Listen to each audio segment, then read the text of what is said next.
Last hour, we began our discussion on the age of the earth На последнем уроке мы начали тему возраста Земли, because it's a major issue that actually attacks what the scriptures teach.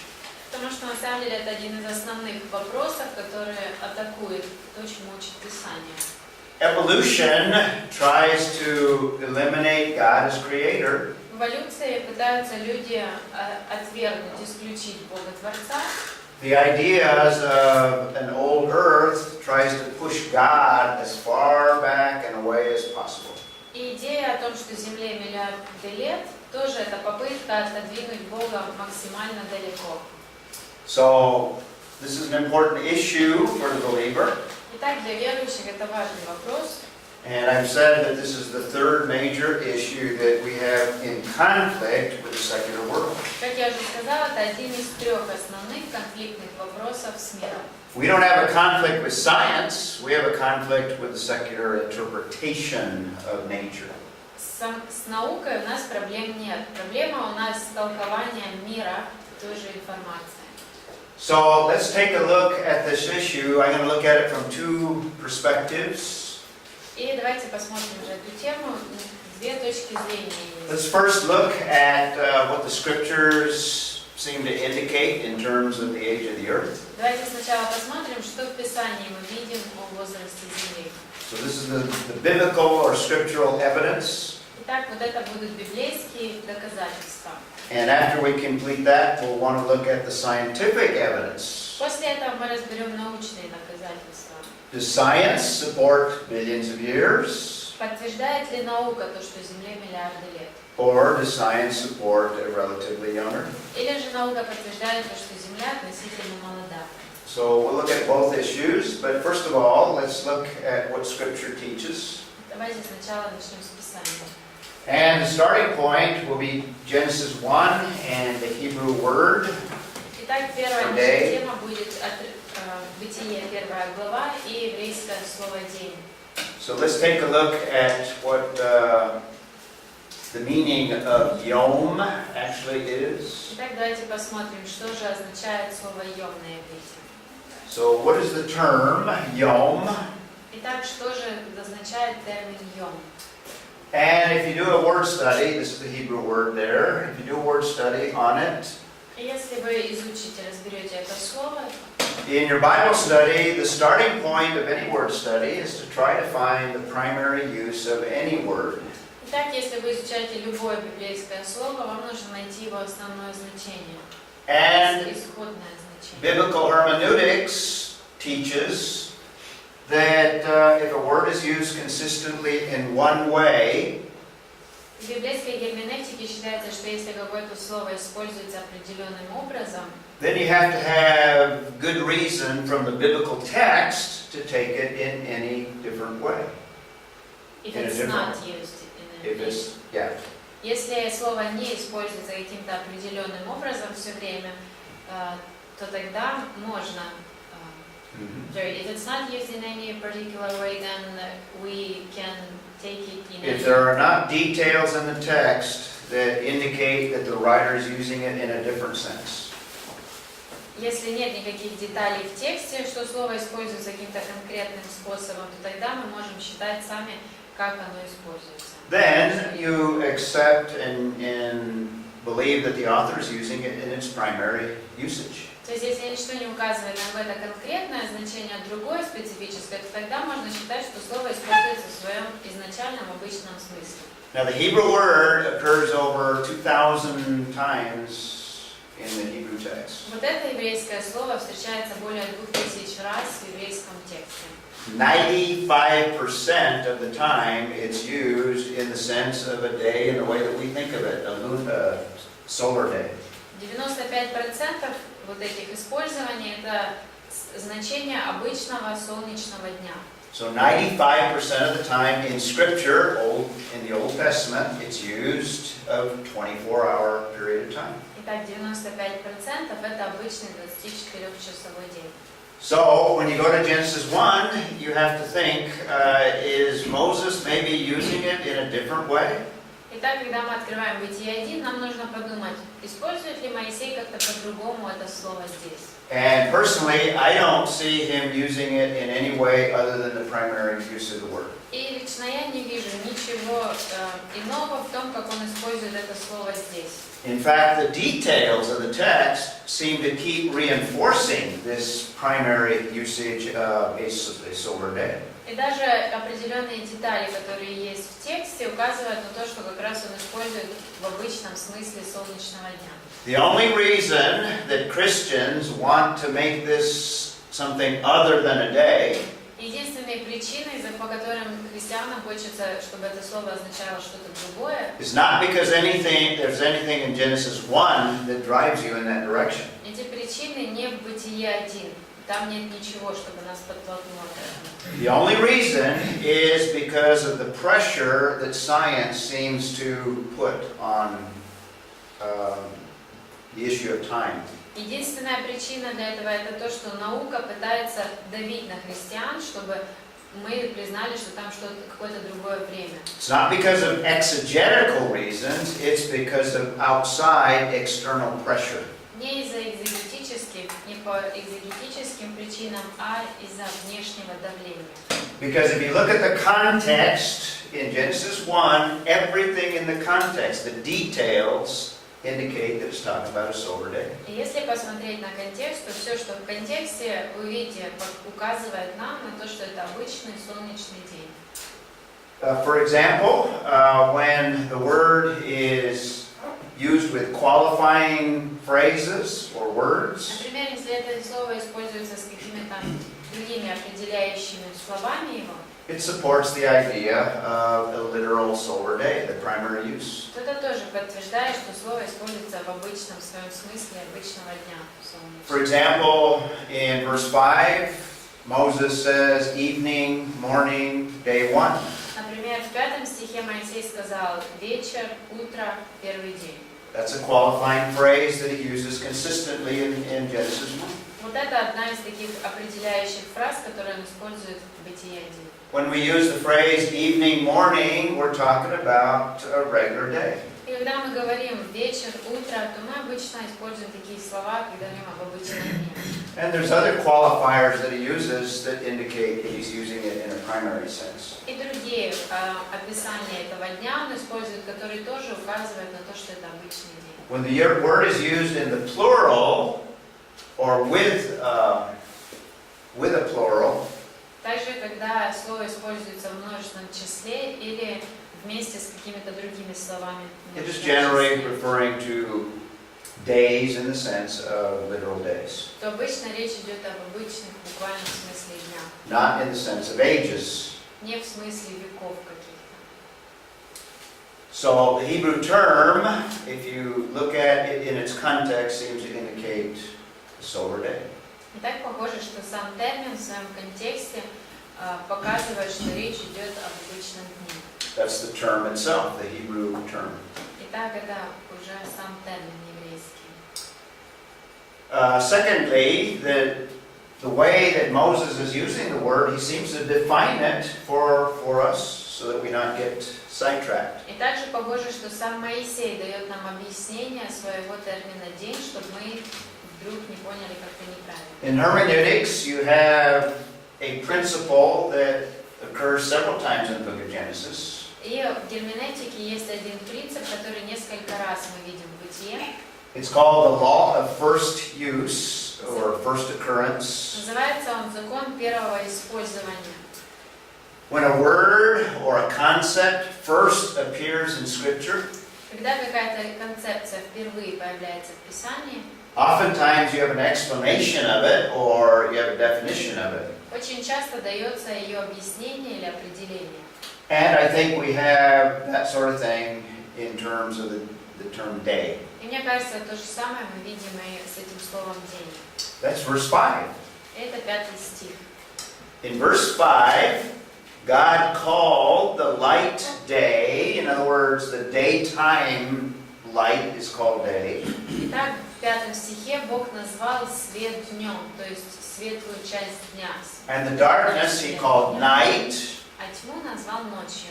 When you have a day and you have a night, what do you have? Когда если у тебя есть день и ночь, то что получается? There was evening and there was morning, one day. Был вечер, было утро, день один. So the first time that he refers to that period of time, Итак, day one, первый раз, когда он использует вот это слово и говорит день один, he seems to define it as composed with a night part and a day, a light part. похоже, что он дает также и описание этого термина и описывает, что состоит это явление из дневной части и ночной части. And then he has these qualifying words as well, evening, morning. И еще дает описательные слова и говорит, был вечер, было утро. I don't know how you could be any more clear if you were the writer of Genesis 1 Я не знаю, если бы вы были автором Бытия 1, in trying to define how you're using the idea of day 1, day 2, day 3, day 4. как еще более понятнее можно объяснить, что вы имеете в виду, когда говорите день 1, день 2, день 3. And in the Hebrew text you have Yom. И вы видите там слово «йом». So it seems like Moses defines it for us. Так похоже, что Моисей даже объяснил нам, что он имеет в виду. So secondly, it's defined for us. Thirdly, there are related terms today, И также есть еще связанные со словом «день» термины. and I've already mentioned them, evening, morning, Я уже related упомянула terms. утро, вечер, связанные с этим словом. So I take the days of creation as literal 6 days of creation and 1 day of rest. Итак, я считаю, что вот эти дни сотворения, это были буквальные дни сотворения, 6 дней и 1 день покоя. And we have an outline of how God created the heavens and the earth. И также у нас есть план того, как Бог творил землю и небо. So day 1, Итак, первый день. in verse 2, when he says that the earth was without form and empty or void, Во втором стихе, когда он говорит, что земля была бесформенна, it seems that the early days God is giving form to the, at least the earth. кажется так, что Бог в первые дни придает форму, по крайней мере, земле. Light gives form and visibility. Свет тоже придает форму и делает видимую. On day 2, we have water and sky, Во второй день у нас вода и небо. separation of the waters. Происходит разделение вод. Day 3, we have the form of the continents. Третий день формируются континенты. Now God also creates plant life, so that's the beginning of plant life. И также Бог творит растительность, как вот начало And растительности. by the way, that goes, in fact, everything in Genesis 1 goes against the evolutionary time scale. И все, что мы видим в Бытие 1, противоречит тем временным событиям, которые описывает эволюция в своей временной рамке. Where does the evolutionist say that life first originated? Откуда эволюция произошла жизнь изначально? From a solid or a liquid? Из жидкости или из твердого вещества? From liquid. From a primordial soup, if you will. That's the way they describe it. Из what's primordial? Initial or beginning, Какой-то in water, basically. изначальный суп, они так называют. What does Genesis tell you? А что в Бытие сказано? On the land. На суше. In other words, the continents were first formed, and it's from the continents bring forth vegetation. Итак, на суше, сначала суша сформировалась, а затем оттуда растительность. So God is giving form to His creation. So in verse 2, it is without form. That's the initial condition. Итак, Бог придает форму творению. Во втором стихе сказано, что она была бесформена, то есть такое изначальное было Then состояние. God gives form. Затем Бог придает ей форму. And it was without form and void or empty. Итак, она была бесформенная, пуста. Now God is filling it with creatures and heavenly bodies such as А that. затем Бог наполняет ее разными другими So on вещами. day 4, He fills the universe with heavenly bodies, the sun and moon. В четвертый день Бог наполняет Вселенную небесными телами. And almost as an afterthought, oh, by the way, stars as well. И почти как вообще забыл оговорить, и потом добавляешь, что и звезды тоже. And he gives broad categories that he creates on day 5. Затем в пятый день разные категории животных. He creates animals that live in the sea and animals that fly. Творит животных, которые живут в море и которые летают. And on day 6, he creates land animals and he creates man. И в шестой день он творит животных и человека. And I take it in 6 literal days. Я считаю, что это 6 буквальных дней. That's how the word is used. Вот так используется это слово. Well, there's other support, И not есть just Genesis 1. другие подтверждения, не только Бытие 1. I've given you a kind of an outline of Genesis 1, how it uses the word, Я немножко по Бытие 1 прошелся и там показал, как используется слово. and there's other support. Но есть другие I подтверждения. should have mentioned, yom can be used in kind of a long period of time.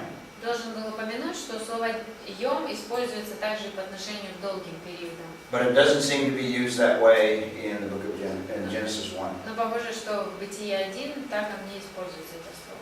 It is used, for example, I don't remember the exact verse, but it speaks of in the days of your descendants, in other words, a long period of time. Не помню конкретный стих, но там написано, что в дни твоих потомков, то есть долгий период времени. Actually, it's singular, in the day of your descendants, Там даже в единственном числе в день твоих потомков. referring to a long period of time. И там под днем подразумевается долгий период. But words are determined, or the meaning of words are determined by the context. Но контекст определяет значение слов. And everything in the context of Genesis 1 seems to indicate 24 hours. И весь контекст Бытия 1 указывает нам на 24 часа. Some more arguments is the fourth commandment. Итак, какие еще подтверждения? Четвертая заповедь. Fourth commandment, that's Exodus 20:11. Это Исход 20:11. And we looked at that verse before, Мы уже с вами читали этот стих. so I'll let you just jot it down Можете просто записать сюда. and look it up on your own. Можете сами почитать. But remember the context of the fourth commandment, God is instituting the Sabbath. Вспомните контекст четвертой заповеди, там Бог постановляет о субботе. The Sabbath is based on God's creative week. И суббота основывается на вот этой неделе сотворения. So when we rest on the seventh day, Так, когда мы покоимся в седьмой день, it commemorates the rest that God instituted on the seventh day of creation. это напоминает о том дне, когда Бог, который постановил Бог, который был у Бога 7 дней сотворения. In fact, we could ask the question, И мы можем даже задать вопрос такой. why did God create in 6 days? Почему Бог сотворил за 6 дней? Did he need that much time to create? Ему нужно было столько времени для сотворения. Could God have created just by a snap of a finger? Мог он просто за одно мгновение все сотворить? Could he have created all things instantaneously? Мог ли одновременно все сотворить? Yeah, I think the answer is yes. Я думаю, что ответ да. So the question is, why did not that God took so long, billions of years? Итак, вопрос не в том, почему у Бога why did it take so long? Yeah. Вопрос не в том, почему так много времени ему потребовалось, миллионы лет. Why did God take 6 days Вопрос в том, почему у него 6 дней ушло, if he could create instantaneously? если он мог сотворить все I мгновенно. think the reason is the fourth commandment. He sets a pattern for the work week. И мне кажется, что ответ как раз в четвертой заповеди, потому что он для нас показал нам образец нашей недели. Not because God required or needed 6 days to get it done. Не потому, что Богу нужно было именно 6 дней, чтобы все закончить. And he didn't rest also on the seventh because he was tired. И также в седьмой день он отдыхал, почил, не потому, что он устал.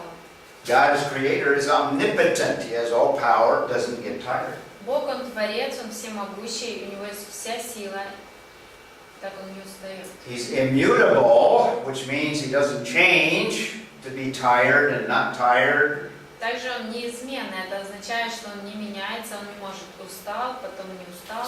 So God didn't rest because he had a need to rest. Так Бог не почил, потому что нужда у него была в отдыхе. I think he rested to set the pattern for the Sabbath. Итак, я думаю, что он покоился из-за того, чтобы показать образец субботы. So we have 6 days of creation to set a pattern for the work week and 1 day of rest. Итак, у нас 6 дней сотворения, чтобы сделать образец нашей рабочей недели 6 дней и 1 день покоя. If you look at Exodus 20:11, it clearly says that God created in 6 days. Если вы посмотрите Исход 20:11, там четко написано, что Бог сотворил за 6 дней. The idea that God created in 6 ages kind of goes against the idea of a basis for a 6-day work week. А если Бог сотворил за 6 веков долгих, то это немножко противоречит самой заповеди о субботе. Actually, I did put the verse there. I'd forgotten about that.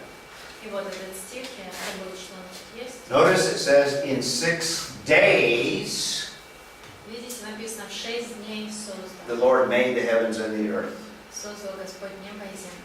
This is Moses' commentary. Это комментарий Моисея. Actually, God's commentary. На самом деле комментарий Бога.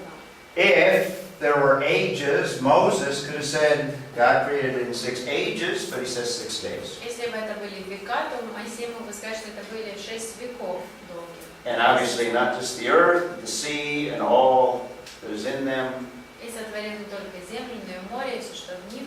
And he rested on the 7th in order to establish the pattern. А в 7-й почил для того, чтобы показать нам образец. So that's a powerful support for a literal approach. Это тоже сильное доказательство того, что буквально имеется в виду день. So not only the Sabbath, but, let's see, number 1, that's the 4th commandment. There are other terms available that Moses could have used if he intended long ages. И также есть еще другие слова в иврите, которые мог воспользоваться Моисей, если он действительно имел в виду долгие века. And Moses uses these words. One of them he uses in Genesis, and one of them he uses elsewhere. И Моисей пользуется этими другими терминами в отрывках в Бытие и еще в одном месте. The word alom Слово «алом» has the idea of long duration or long time. это слово тоже означает долгий период. And Moses uses this term in the book of Genesis. И в Бытие Моисей использует это слово. If he intended long ages, he could have used the term in Genesis 1, alom. Итак, если бы он хотел, если он действительно имел в виду долгие периоды, он мог бы взять это слово. No, he used yom, which primarily is used as day. Вместо этого он взял слово «йом», которое изначально означает «день». He could have also used arad, another Hebrew word. Также он мог взять слово «арат». And this is sometimes used in a time context to refer to something that is long in time. Иногда оно используется в контексте времени, обозначает что-то длинное во времени. Could be used in other context of something else that is long, long distances, for example. Оно может использоваться в других контекстах, например, далекое расстояние, длинное But the расстояние. point is Moses could have used this term. He uses this term also, I think, in Deuteronomy and probably elsewhere. И идея здесь в том, что он мог взять и воспользоваться этим словом, и он им пользуется во Второзаконии и еще где-то. So there were other terms that Moses could have used because he used them elsewhere, but he uses yom. Итак, есть слова, которые он мог бы использовать, если бы говорил о периодах, но он использовал слово «йом». So there were terms available that Moses could have used. Итак, были другие термины тоже. Also, we have a conflict if you have ages here with a New Testament passage that speaks of death. Также появляется проблема, если в данном случае речь идет о долгих периодах, проблема с упоминанием смерти в Новом What does the Завете. New Testament teach? The origin of death? В Новом Завете мы видим, что происхождение смерти какое. Are you familiar with the passage? Знаете, сын, Римлянам 5:12. Romans 5:12. Romans 5:12, exactly. Very good. If there's long ages and evolution is part of it, where does death come? Если это были долгие периоды, эволюция действительно происходила, то откуда смерть? So Paul's commentary on death indicates or gives support to the idea that we have a literal short period of time here. Итак, как раз то комментарий Павла тоже подтверждает, что речь идет о коротких промежутках. All the other views kind of mix up this idea of death beginning with Adam and Eve. В остальных теориях тоже немножко смешана вот эта идея смерти, о том, что смерть началась с Адама и Евы. Because most of those other views have death in all those geological ages. Потому что в большинстве теорий, получается, смерть уже присутствует во время вот этих долгих периодов. Including the gap theory. Включая и теорию разрыва. Because the gap theory puts all of those geological ages between verse 1 and verse 2. Потому что в соответствии с этой теорией геологические слои появились в промежутке между первым и And вторым стихом. all of those rock layers, those geological layers, have fossils in them. А во всех этих слоях есть ископаемые. Fossils are the death of those creatures that are fossilized. Ископаемое означает смерть тех животных, которые стали ископаемыми. So it puts death before Adam and Eve. Получается, что смерть была уже до Адама и Евы. So the New Testament supports the idea of a relatively young earth. Итак, и Новый Завет подтверждает, что Земля относительно молодая.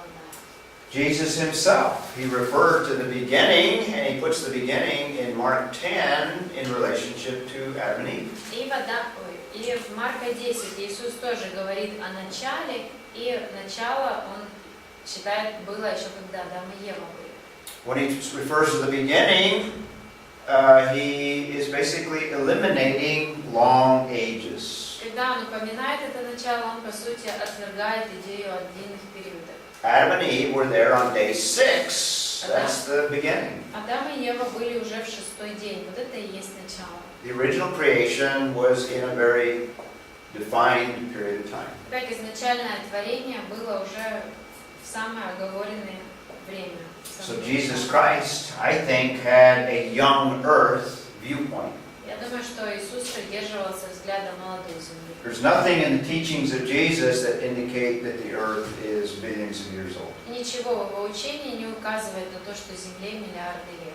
And instead, we have little hints, particularly Mark 10, that indicate that he saw the biblical time frame.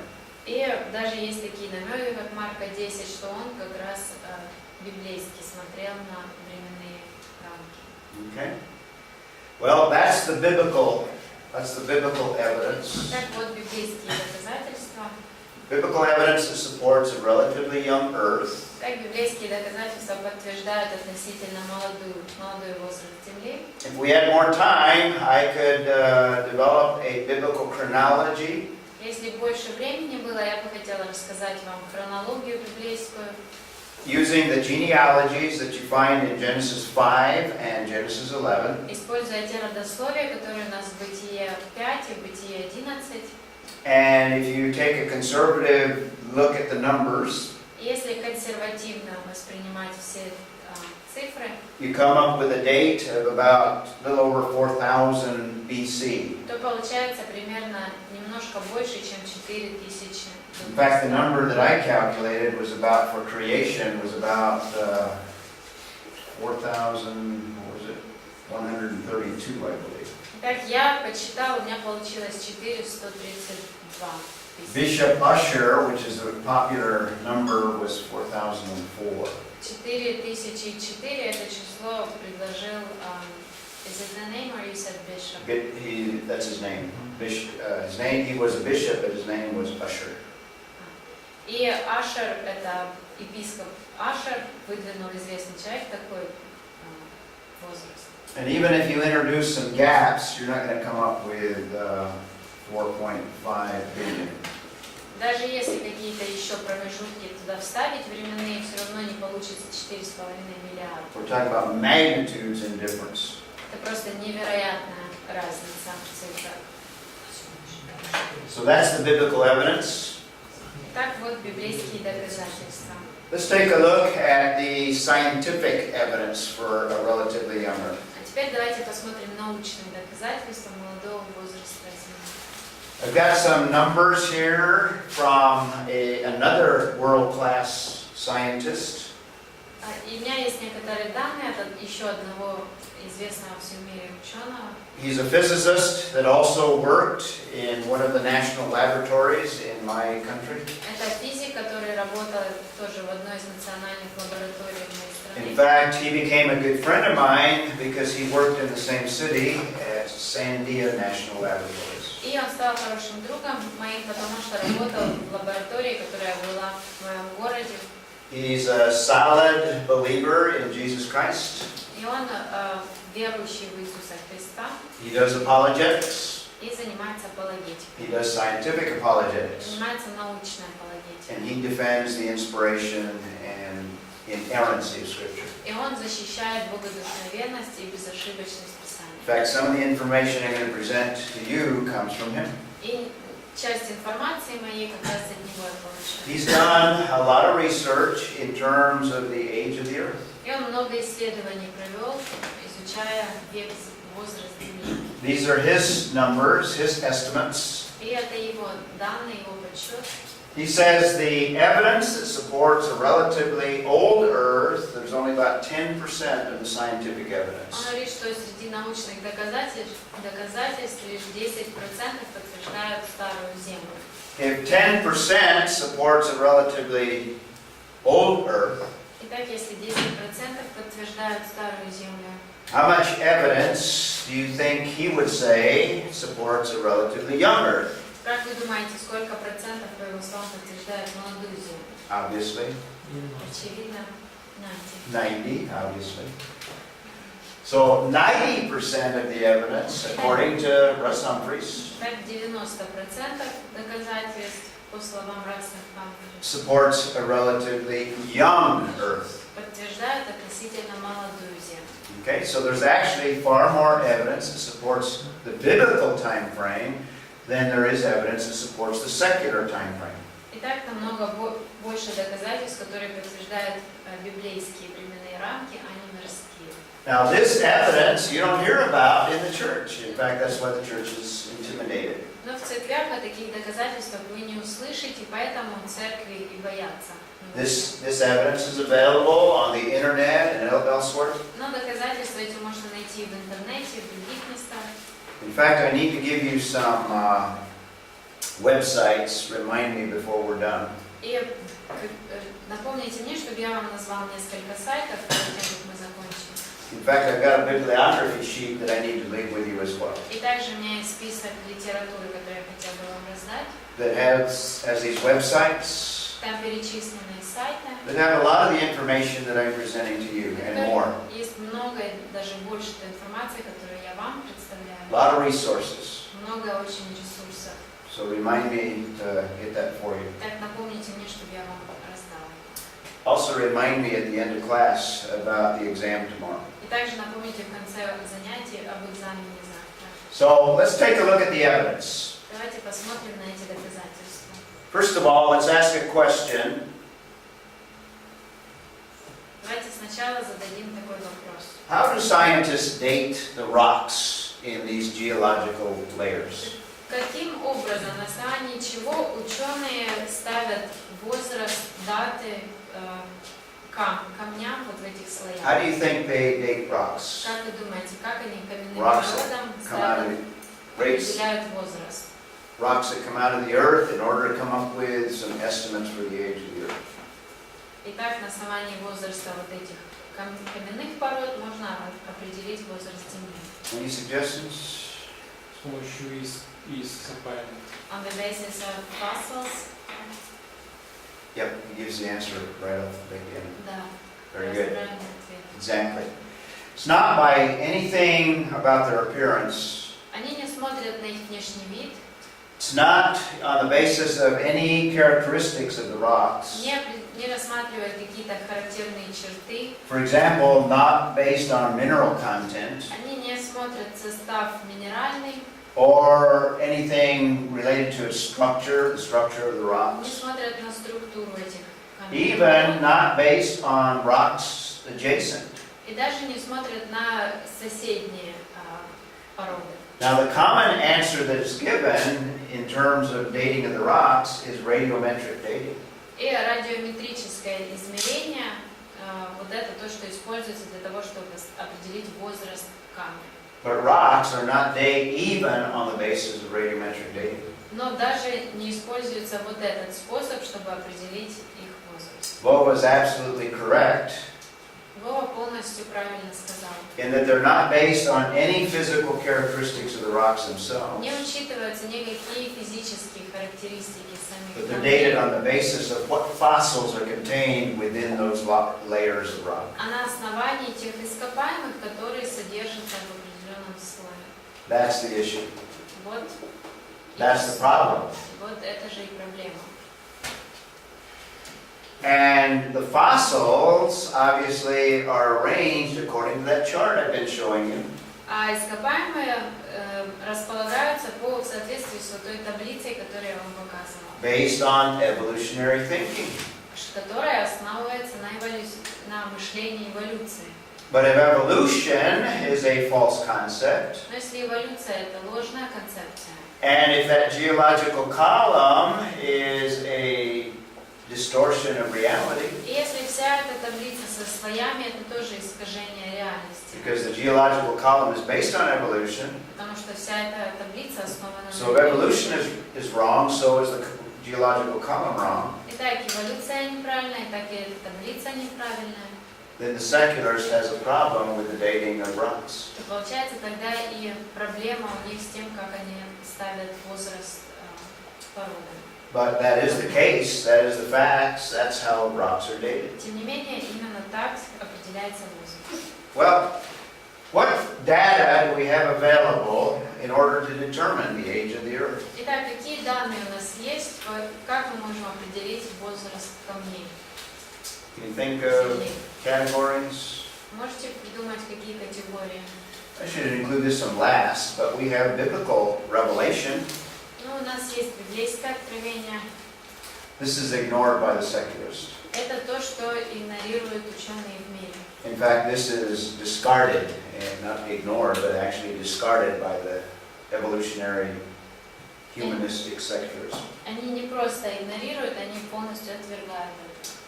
There are some physical indicators that give us a sense of time that we can use. Есть какие-то физические индикаторы, которые могут тоже как-то нам указать на время.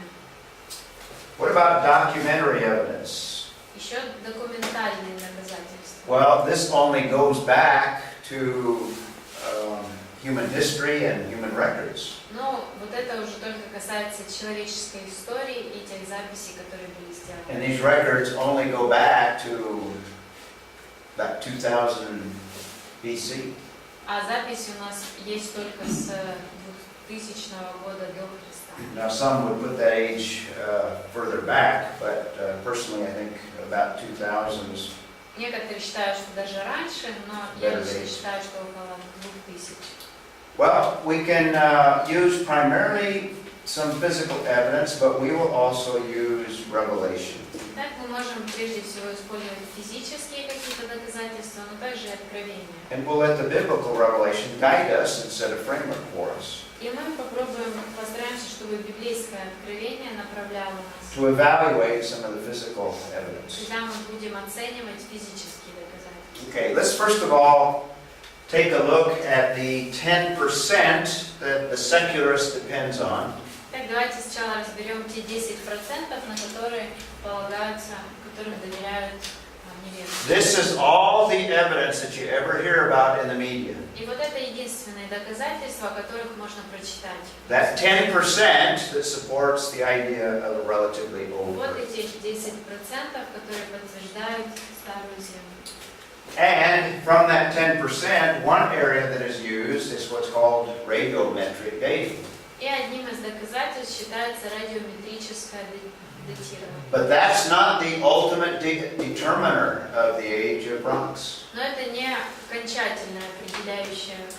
If the radiometric dating contradicts the fossils in those rocks, Если датировка в результате вот этого измерения противоречит ископаемым, которые в этом камне, just as Vova pointed out, the fossils dominate the determination. то, как Вова и сказал, ископаемые будут определять возраст.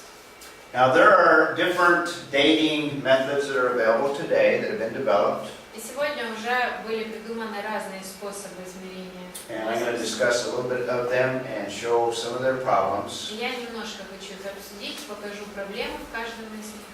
But just so that you are aware of them, a popular one is the uranium, thorium, lead И один из radiometric известных method.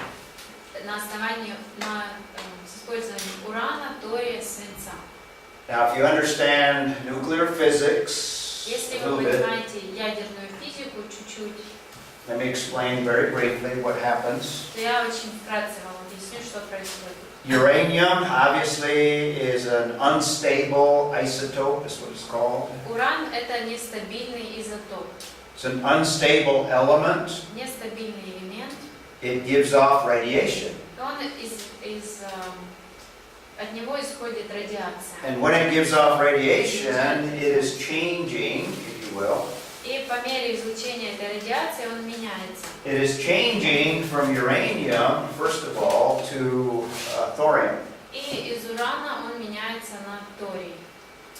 And thorium is also radioactive and also unstable. Этот элемент тоже радиоактивный и тоже нестабильный. Thorium degrades or decays into lead. Торий распадается до уровня свинца, That's a stable element. а вот он уже стабильный элемент. So that's kind of the end product of the radioactive decay process. Итак, вот свинец это уже окончательный, конечный результат вот этого процесса радиации. What scientists do is they take measurements in terms of how much conversion from uranium to thorium or from thorium to lead.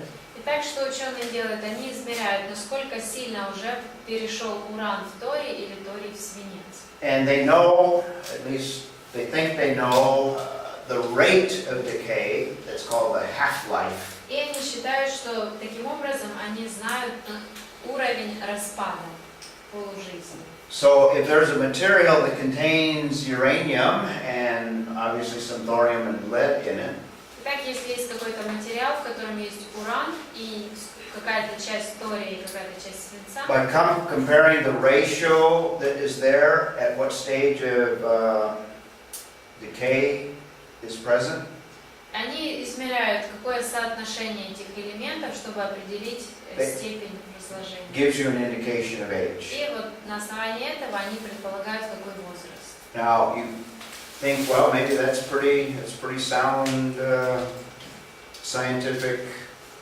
evidence. И это может показаться довольно такими убедительными научными Well, I'm going доказательствами. to show you some problems with radiometric dating in a Я moment. покажу вам, какие проблемы есть с радиометрическим. There are other methods. There's also what's called rubidium strontium Yes. method. Еще один метод, который называется метод рубидия стронций. And they're similar to the uranium isotopes. Это похожий принцип, как и с изотопом. Another unstable element that becomes a stable element, Это strontium. еще один нестабильный, который переходит в стабильный. Very popular is potassium argon method. Еще очень популярно это, когда измеряется калий и аргон. Probably the most famous is carbon-14, И самый знаменитый это углерод 14. which actually is not on the slide, but degenerates into nitrogen. Который здесь не написано, но он еще распадается в нитроген. Okay? Well, here's the problem. There are many assumptions that are made concerning the operation of radiometric dating. Но есть несколько проблем в том, что ожидают люди, считают вот этот метод измерения дает. Now we can kind of illustrate what's going on at that atomic level. Действительно, мы можем проиллюстрировать то, что происходит на вот этом атомном уровне. You following? Am I making this simple enough? Пока понятно все, что я объясняю? Understanding so far? Good.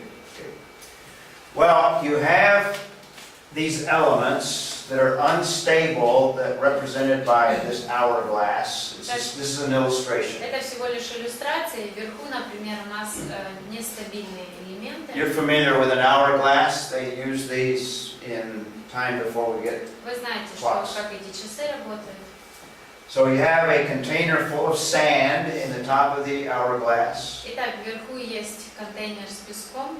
And you know how long it takes for the sand to come from the top to the bottom? И мы знаем, сколько времени уходит, чтобы песок перешел с верхней емкости в нижнюю. And you calibrate it so that you have an hour here. It's called an hourglass. И считается, сколько нужно песка, чтобы час он проходил. So it'll give you an hour to have the sand from the top go to the bottom. Итак, получается, час уходит на то, чтобы песок просыпался сверху. Let's use that as an illustration. И эта иллюстрация будет наша. It's kind of like those unstable elements, uranium, what was the other one, the strontium. Итак, вот это можно сравнить, это будет иллюстрация вот тех нестабильных элементов. In the decay process, when it's emitting these particles, И в процессе распада, когда частица теряет элемент, we call that original unstable the parent, вот этот изначальный элемент нестабильный мы назовем родитель. and when it becomes a stable element, we call that the daughter. А дочерним мы назовем тот элемент, который уже стабильный получается в So конце. this is the stable element, Итак, вот это стабильный элемент. and scientists measure the rate at which it decays. И ученые измеряют скорость, с которой распадается элемент. That's the half-life. Вот это и есть это полжизни. And uranium has a different half-life than, say, carbon-14. И у урана одна полжизнь, а у углевода And different 14 from другая, и different from the potassium argon rate калия of decay. аргона другая тоже. Okay. Well, there are several assumptions that are made in utilizing these methods. Ну, несколько предположений. First of all, they don't know what the initial conditions are like. Во-первых, неизвестно людям, какие изначально были условия. So they have to assume initial conditions. Итак, человек предполагает, какие изначально были условия. Remember, you can't go back. There's no such thing as a time machine. You can't go back in time. Потому что, помните, во времени мы не можем вернуться, машины времени не существует. All you have is the elements that you have today to look at. И все, что у тебя есть, это те элементы, которые ты сегодня только можешь видеть. So you have to make some assumptions concerning the initial conditions. Итак, приходится предположить, что же там было в начале, какие условия. And that's one of the problems. Это одна из проблем. Another assumption is that the sand or the decay rate is constant. И еще одно предположение, это то, что уровень вот этого распада постоянный. But we know that in this example with an hourglass, Но мы знаем, даже на примере вот этого песочных часов, even though these glass containers are sealed, несмотря на то, что вот эта емкость, она полностью закрыта, if humidity gets inside of the glass, если влажность попадет внутрь стекла, it's going to affect the rate of the sand coming down. то влажность повлияет на скорость прохода песка. Well, scientists don't know what effects may have taken place concerning rates in the ancient past. Но ученые не знают, а какие обстоятельства были в древности, которые могли повлиять на уровень распада. In fact, there have been some experiments by creation scientists И также были предположения некоторых креационистов ученых, that have demonstrated that the rates may not be constant at all. которые показывают, что вот эти скорость распада, уровень распада вообще не обязательно будет постоянным. And if the rates are not constant, then that throws all of the numbers away. А если это распад не постоянно идет на такой скорости, то тогда вообще все данные сбиваются. I'll tell you about those experiments a little bit later, Yeah. next hour maybe. Позже расскажу вам о примерах вот таких исследований. Okay. Another assumption is that there's no gain or loss of the radioactive material. И еще что предполагается, это то, что не dobавляется и не исчезает нисколько вот этого радиоактивного материала. Remember, with these radiometric methods, we're talking about billions of years sometimes. Помните, что когда мы говорим о вот этом методе радиометрическом, речь идет о миллиардах лет иногда. So a lot of things can take place in a billion years to affect whether there's more radioactive material added or some lost some other way. Итак, за миллиарды лет очень многое может произойти, что повлияет на то, что, например, добавится больше радиоактивного материала или наоборот отнимется. So an assumption is made is that there's no change at all. That's an assumption. Итак, в этом методе измерения предполагается, что ничего не добавилось и ничего не Because if потерялось. there's anything that is added or anything that's taken away, then that totally invalidates all the conclusions. Потому что если вдруг неизвестное количество было добавлено и наоборот забрано, то это меняет все результаты. So these are not only the assumptions, but these are also major problems with radiometric dating. Итак, это не только предпосылки, предположения, которые им приходится делать, но это также и основные проблемы вот этого метода. And the problem is amplified if we're talking about long periods of time, like billions of years. А если речь идет вообще о долгих периодах, как миллионы лет, то тогда вообще эта проблема умножается в несколько раз. Another assumption is that we're talking about closed systems. In other words, no effects from outside forces. Еще одна проблема – это то, что речь идет о закрытой системе, на которую не влияют никакие внешние силы. So these are the major assumptions and also, we would say, the major weaknesses of these dating methods. Итак, вот то, на что рассчитывают ученые в этом методе, но это при этом является и основными проблемами. Now, you don't hear about these problems when you get a news story in the newspaper. И вы не услышите о вот этих проблемных местах этого метода, когда читаете какие-то новости. The newspaper gives you the impression that radiometric dating is very scientific and very accurate. Когда читаешь новости, то тебе там расписывают так, как будто бы этот метод очень научный, очень точный. Now, the process of making the measurements that they make are very precise.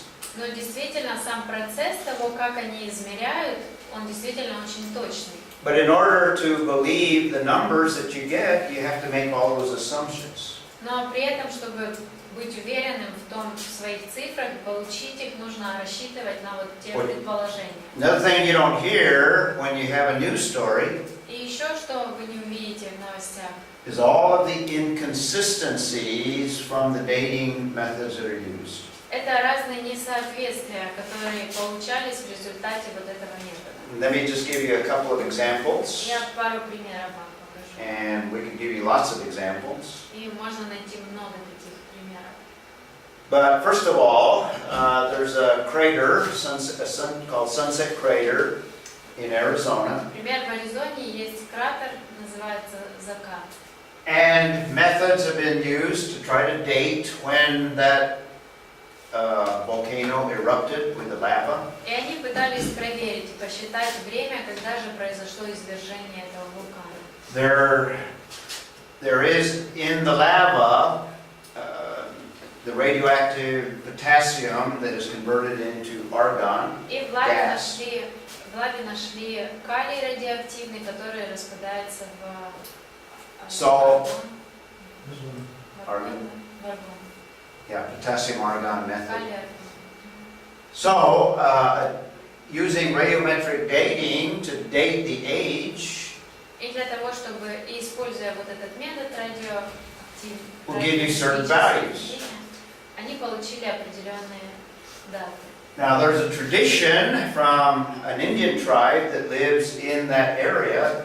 И племена индейские, которые проживают в этой местности, у них есть свои предания. The stories that have been passed on from their ancestors date to about 900 years. Рассказы, которые передавались от предков, по этим рассказам 900 лет.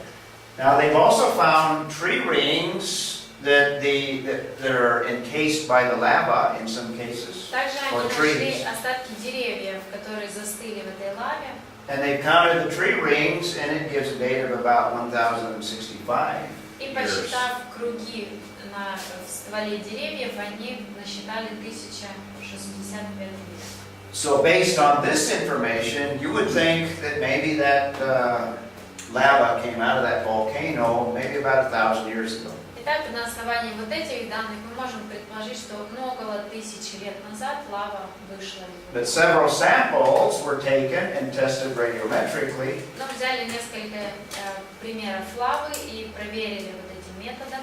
This is the potassium-argon method of radiometric dating. Это был радиометрический метод на основании калия-аргона. It gives an age of 210,000 years between that and 230,000 years. И получился результат 210 тысяч, 230 тысяч лет. Obviously, this number is probably way too high. И очевидно, что, скорее всего, вот такой возраст очень-очень большой. And the more likely date is about 1,000. И, скорее всего, вот 1000 лишь возраст. Just shows the inconsistency of radiometric dating. Просто хотел показать, как не соответствует реальности иногда. This phenomenon is more common than what is admitted by evolutionists. И на самом деле вот такие несоответствия намного чаще происходят, чем это признают эволюционисты. But just another example from Hawaii И еще один пример Гавайи. and another volcano, Еще the один вулкан. Haulai volcano in Hawaii. Вулкан Хуалалай на Гавайях. There's documents of eyewitness observations of the eruption. И есть документы свидетельств очевидцев извержения этого вулкана, Of the same lava layer that is evident in the area. которые видели извержение вулкана, от которого лава осталась. The eyewitness accounts date it to about 1800 or 1801. И очевидцы, по их словам, произошло это в 1800-м.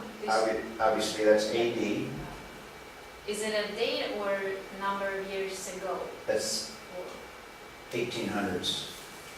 То есть, по их словам, в 1800-м, 801 Yeah. году произошло. So we're just talking 200 years. То есть 2000 лет. But the potassium-argon dating of the samples that were taken Но когда использовался калий-аргон, метод на основании этих give 140 million элементов, to 2.96 billion там years. получилось от 140 миллионов до 2,96 миллиардов лет. Now, if you believe the Bible chronology, this number obviously has to be wrong. Если мы верим в хронологии Библии, то вот это число очевидно неправильно. And obviously, it is totally inconsistent with the eyewitness И accounts. также очевидно, что полностью это противоречит свидетельствам. And like I said, this is not uncommon. There's a lot of inconsistencies. Как я уже сказала, это не что-то необычное, много бывает несоответствий. In fact, a lot of the dates that are given for a lot of rocks И много дат, которые даются, возраст, который дается камням, are actually discarded and thrown out because they're so inconsistent. часто просто отбрасывается в сторону, потому что настолько несоответствует. You don't hear that when you have a report in the news. И об этом вы не услышите в новостях. The impression you get, oh, it's radiometric dating, it's accurate. У вас сложится, наоборот, впечатление, что это же радиометрическое измерение, это точно. One writer described the situation in this way. Один из авторов, писателей, вот так описал это измерение. He says if you have rocks of an age that you know from things like eyewitness testimony, Он говорил, что у вас есть какие-то камни, которые вам известен их возраст, например, от очевидца. you see that consistently radiometric dating is inconsistent, doesn't work. Is inconsistent, doesn't work. Yeah, in other words, it's inconsistent with. То вы увидите, что радиометрические датировки этих камней не будут соответствовать тому, что вам известно. The examples we used was of lava when it came out of the volcano. Как, например, мы смотрели примеры лавы, которая вышла из вулкана. So if this is the situation, in other words, the radiometric dating methods don't seem to work with rocks that we know the age of, Итак, если вот этот метод не соответствует, его результаты не соответствуют известным нам данным, yet we say we have confidence of rocks of unknown age, тем не менее мы говорим, что мы уверены в результатах, когда речь идет о неизвестных нам and we компонентах. assume that radiometric dating gives us accurate dating. Мы предполагаем, что вот там мы получаем точные результаты. So this is the truth about radiometric dating, Так, на самом деле, вот правда о радиометрическом and I don't put a lot of методе confidence in it. измерения. Итак, я не особо уверен в этом методе. Now let's get to this one slide and then we'll take a break. Давайте вот этот сайт разберем и затем перерываемся. This is a technical book that was published in 2005. Это техническая книга, напечатанная в 2005 It's году. called Radioisotopes in the Age of the Earth. Называется «Радиоизотопы и век Земли».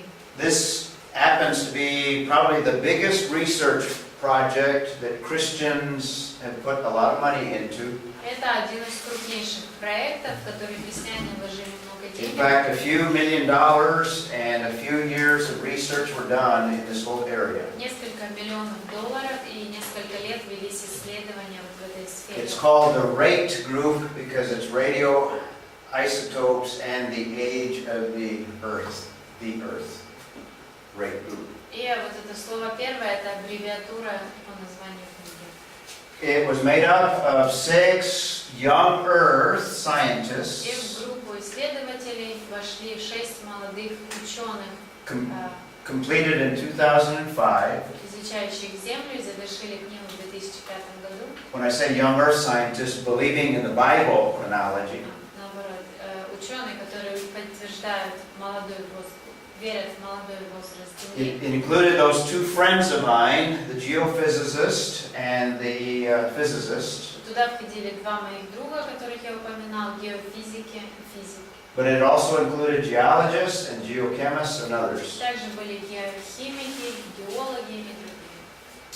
And the conclusion they came to is that it gives us an answer to that 10% of the evidence that is used to support long ages. И они пришли к такому выводу, что они нашли ответы на вот эти 10% доказательств того, что Земля стала. They demonstrate in that book that radiometric dating actually doesn't work. И в этой книге они показывают, что на самом деле радиометрический метод не работает. All of those assumptions that are made are faulty И assumptions. все вот те предположения, на которых он основан, это все ложные предположения. Let's take a break and we'll look at, in the next hour, the evidence for a young Earth. Давайте на перерыв пойдем